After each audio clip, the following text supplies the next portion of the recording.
Hey everybody, Coach here. How you doing?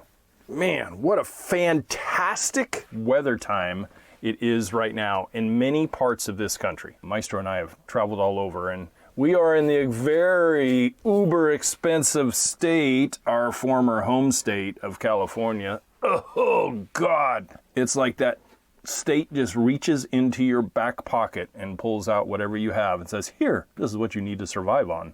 Hey, this week's topic is a sensitive one, which I'll explain. But we're talking about pets and the landscape. I am glad you're here. I read a little ditty on Reddit today.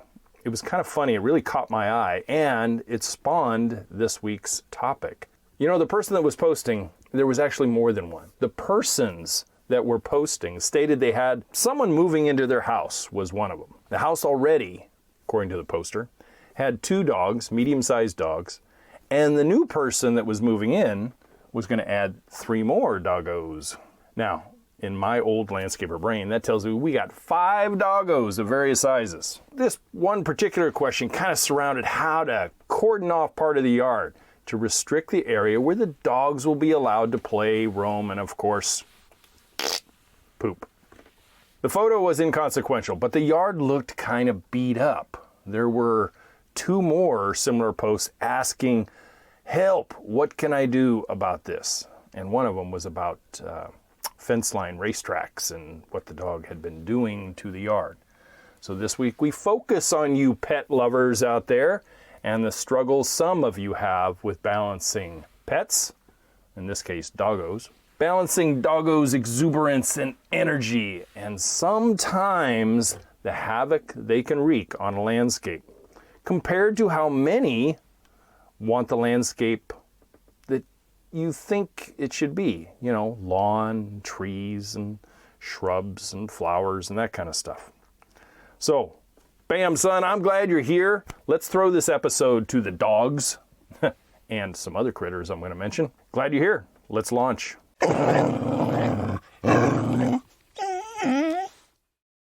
Hey, I'm Matt. You can call me Coach. Every Friday, I bring with me landscape DIY education, concepts and theories, ideas and solutions, so you guys can go out and tackle a landscape project yourself, get professional results, save a whole lot of money in the process, and in this day and age, be a lot more self-reliant.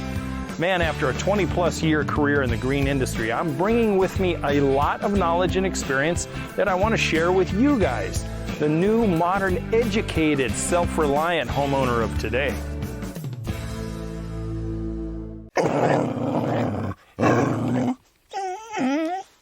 You know, oftentimes the photos I see online are absolutely amazing. It's these really dowered, mangled, muddy, crap-strewn landscapes with heavily worn trails along the fence lines, and often the turf area that is basically just flipped the owner off and said, I'm done, I give up. Shrubs that are chewed to bits, muddy covered patios from paws, and in some of the photos, I can't believe they won't even clean up their yards before they take a picture, but you know, with copious amounts of dog poop everywhere. It can be a problem.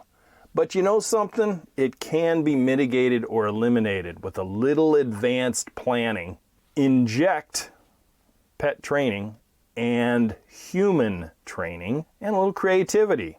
Now, before we go any further, I have been a dog owner and I have suffered the wrath of Puppyville and grown-up Dogville and the like.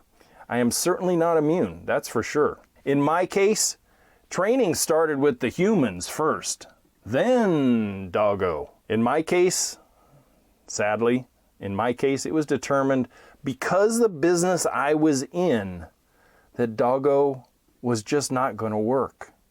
And he was, shall I say, adopted by a more loving family, and it worked out well. Maybe that sounds cruel. Maybe it sounds like I gave up, and maybe in some cases I kind of did.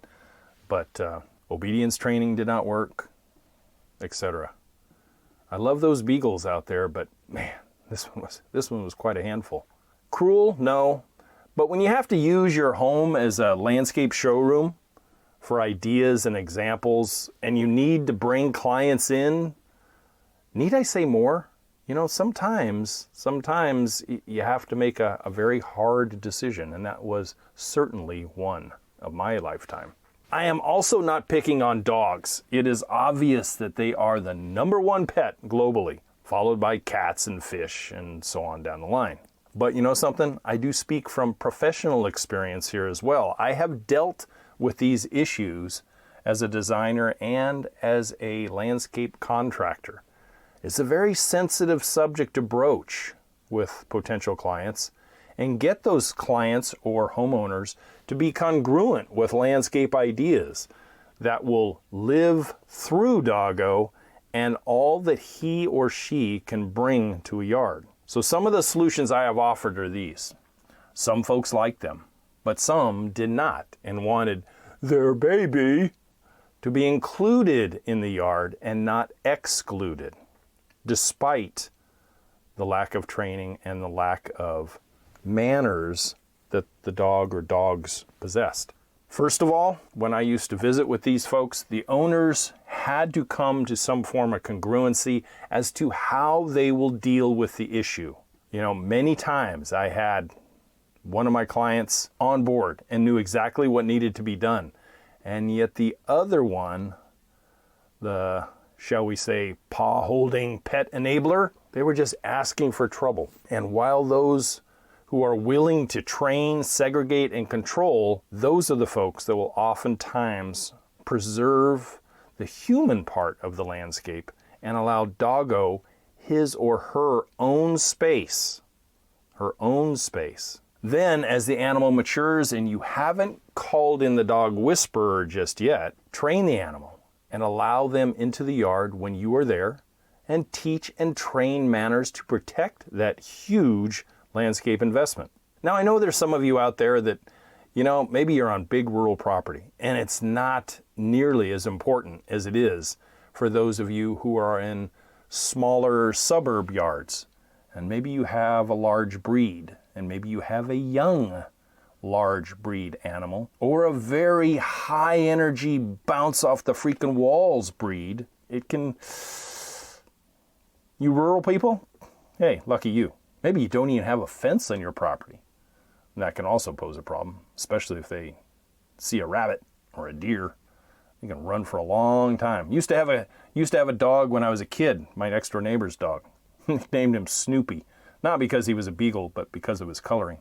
That dog would set off on a deer, and that dog would not stop. And that dog would just go. And I can remember seeing that dog chase the same damn deer on another ridge line from where I was. I mean, 2-3 miles worth of chasing the deer. Unbelievable. But when you're landscaping around, you know, your standard suburban residential yard, a pet area, one that can be dedicated to the pet. The pet area can be sparsely landscaped with things such as nicely done shade structures like shade sails or something other than just a blue Home Depot tarp. And then maybe nice shelters, nice doghouse, maybe an automatic waterer of some kind, and enough space for the dog to exercise or dogs to exercise. If this space exists, then when you are home, when you get home and they get all excited about mom's home, dad's home, you know, then you can go on brisk romps, maybe to the dog park or other exercise for your guys' bonding and the animal health. And then you have a chance to clean up their space. You know, doing something like this, gone will be the days of your whole yard being destroyed from a neurotic, nervous animal running fence lines and stuff, barking constantly, and lawns and plant material destroyed, including and up to irrigation systems, which I have seen, which I will tell you about. And it becomes kind of a vicious cycle. You know, you try to train the animal and replace the plants, and things go wrong, and it turns out that a lot of people end up throwing a lot of money away without a real true solution in mind. Large animals, whether doggos or some other type of animal, can be really hard on lawns and turf areas, you know, with urine and feces. Not to mention the smells after a while if it is not maintained regularly. I can remember designing dog runs as part of a solution that were part gravel, part cement, and were easily washable into pit drains that I designed and built that were filled with gravel that were like 5 to 6 feet deep. You'd wash off the concrete or wash down the gravel area into these pit drains, and no smells, no fuss, no muss, no pissed off neighbors as they were walking along their fence line and smelling everything that can be smelled.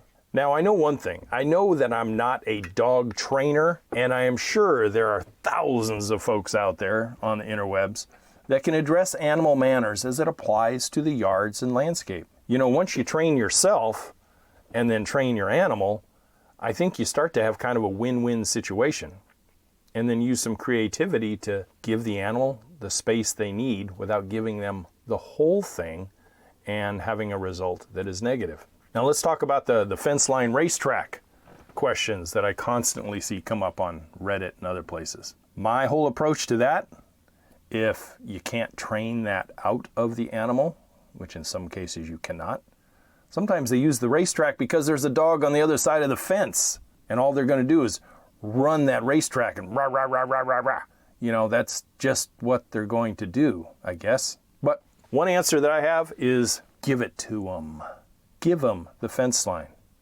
Seriously, if the space allows, give them a dedicated, cordoned off racetrack connected to their pet space area on the side of the home or wherever. You can mulch the area with things that are easy on the paws, like rubber mulch or natural mulch. I don't know about gravels because gravel tends to get flung. And then have a rather tall border and small fence that borders their racetrack versus your landscape. And that border would also prevent the splash factor of the mulch or, gravel or whatever you use. Inside of that raceway area, on your side of the yard, the house side of the yard, the human side of the yard, is your landscape. The landscape that resides with all of you guys and its loveliness and healthiness and flowers and trees and everything, and none of the hair-pulling issues you hear about. The racetrack can be connected to the dedicated pet area and not to the main landscape, which is going to prevent a lot of the digging, the peeing, the chewing, and the pooping problems that come to bear on landscape sometimes. And it's kind of a win-win, and it's certainly a compromise when it comes to having a dog that is highly energetic. How about some other pets? Let's talk about, no pun intended, let's talk about old number two. Number two in the feline family, those lovable kitty cats. Those little kitty cats that go outside through their little kitty cat doors, and they go out and use your mulch and other things for their little buried landmines that they love to leave you, and you find out the hard way sometimes. Or the claw-scratching, claw-sharpening things that I've seen on young trees, where they've used the young trees as their scratching post and have done quite a bit of damage to cambium layers of brand new trees, and the old small brand new plants to get the old tomcat spray. And the old adage that you live with cats and they don't live with you certainly comes to mind, but I think the whole thing is still up for debate. What do you guys think? My experience is that cats generally, oftentimes, go do their business in other yards. And so you're getting your neighbor's cat crap in your yard, and your cat's jumping the fence and going over and doing other things, running the fence line at night and being a cat. Other animals, let's talk about free roaming. Now, many decades ago when I was a kid, I grew up in a very rural area in the Bay Area of California, and it was very, very common to hear roosters crowing and cows mooing, and even down the street we had a family called the Jaffes, and their house alarm was a set of peacocks that they had. Loudest damn birds I've ever heard. But chickens can sometimes be a landscape's best friend. And in this day and age with, shall I say, more diverse cultures, there's a lot of free-roaming farm-type animals in rural residential settings now. But those chickens, which are used quite often, man, they can clean a landscape of all pests like aphids and earwigs, slugs and snails. Oh my God, they'll just do a blitzkrieg through any sort of landscape that has that kind of problem. But on the downside, they do like to scratch up places, especially a mulched bed. Man, 6 chickens will go through a mulched bed and you'll have mulch everywhere. So there's a downside to it too. You know, if you have the little, the baby potbelly pigs, they love to dig and root and as they kind of forage. That is if they are free roaming. And they can often cause, planting bed damage and lawn damage. I think exclusion, or segregation is kind of the best thing. If they're your loved ones, give them their own space, just like doggo.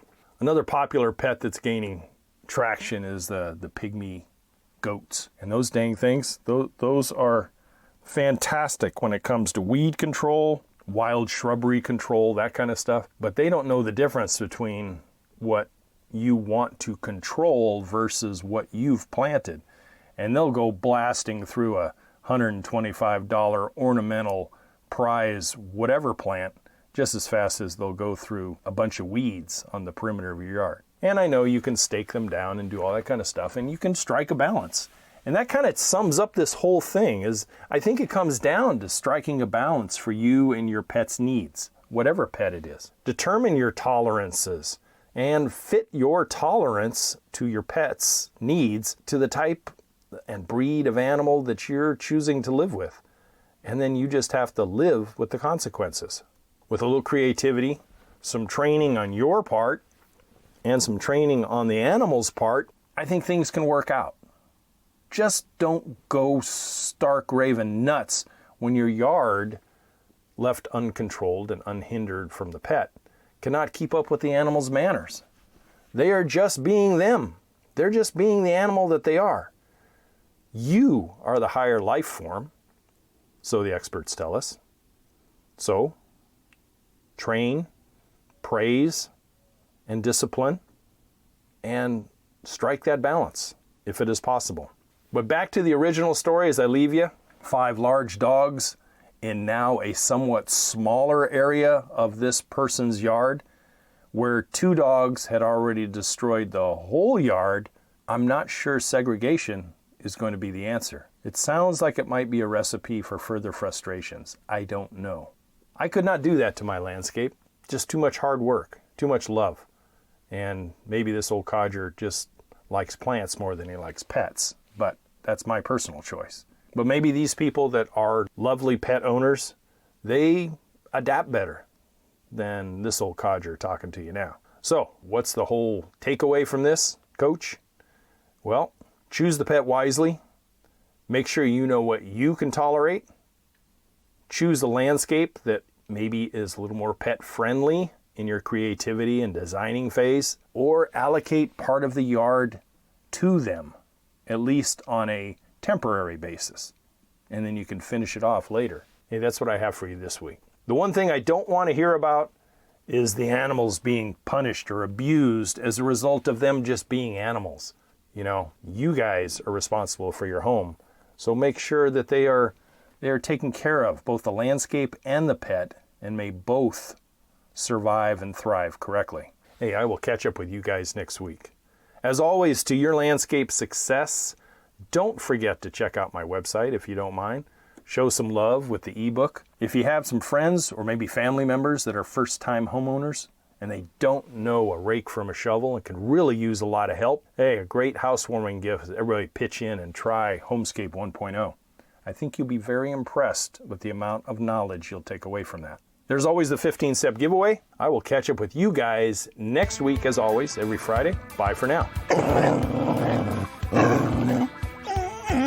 Thank you for listening to the Yard Coach podcast. Don't forget to head over to the website at youryardcoach.com, where you will find more DIY landscape education, including the free 15-step DIY landscape checklist, Coach Matt's ebook called Landscaping Simplified, and the flagship digital course, Homescape 1.0. As always, if you have any questions or comments, you can email Coach Matt directly at youryardcoach@gmail.com. We'll see you right here next week.